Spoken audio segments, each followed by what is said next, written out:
Hello and welcome back to Starting Point, still the greatest point in which you start your day. We're very glad to be with you here today. And what is up next on our agenda, Uli Hardy? Yes, we have news from China. The trade fair as a crucial for economic integration and strengthening strategic ties between China and Southeast Asia took place in southern part of China, with Indonesia taking part, showcasing many of its potentials, including AI, export boost and investment are expected. Rahmat Idris brings you the report from Guangxi, China. Go ahead, Rahmat. Well, it is a glorious day indeed at Nanning International Convention and Exhibition Center here at the city of Nanning, the capital of Guangxi Zhuang Autonomous Region. It is the start of the highly prestigious 2025 China Expo with ASEAN, as indeed it is the largest platform essentially for China and the region of Southeast Asian countries to sort of boost trade and also exports in between the region, and it become essentially the gateway to network for all of the business entities around the regions, and a launch pad as well for the new brands for an essential growth from the platform of China ASEAN Expo 2025.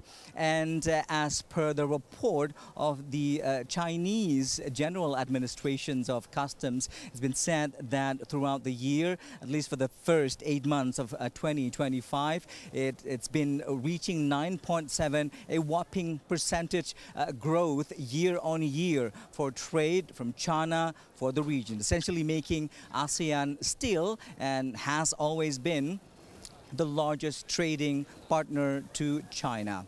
And it is all the more essential this year that 2025 also marks 15 years into the so-called CAFTA, and that is the China-ASEAN Free Trade Agreement. And its 15th years of implementations, it has gone into the CAFTA version 3.0, or the newest versions of the Free Trade Agreement, which entails the expansions of market access and, more importantly, sustainable development and ways to welcome all of the emerging industries in China's and within the region. And not only this year's focus of the exhibitions is on economic cooperations, elevating and to ramp up trade and exports in between the countries, but also it is an opportunity for these countries to come together for the much elusive 30 years of sustainable development goals by 2030. All of these countries are working together to essentially reach that very goal. And why does it matter for this year 2025 of China-ASEAN trade to take place here in Nanning? Because let's talk numbers.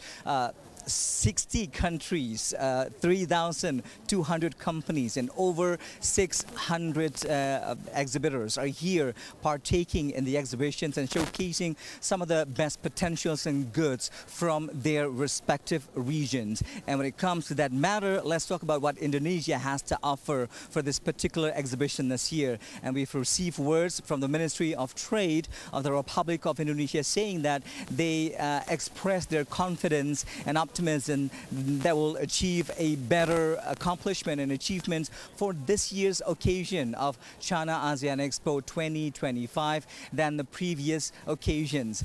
The government alone this year invites over 80, that is 82 Indonesian companies here, showcasing a different variety of goods from the country, ranging from coffee, spices, Indonesian's derivative products of coconuts, all the way to fashion and accessories. And we have also been informed that there is a special booth of Indonesia that is dedicated solely for the development of generative artificial intelligence on behalf of the country. It is a massive development, and the government has said over and again that AI is indeed the key factor, the new drive for economic growth and ways to ramp up exports and invite and attract investments into the country. country. And 75 years into bilateral relations between Indonesia and China, this is an excellent opportunities to further boost ties and elevate cooperations not only with China but the rest of the regions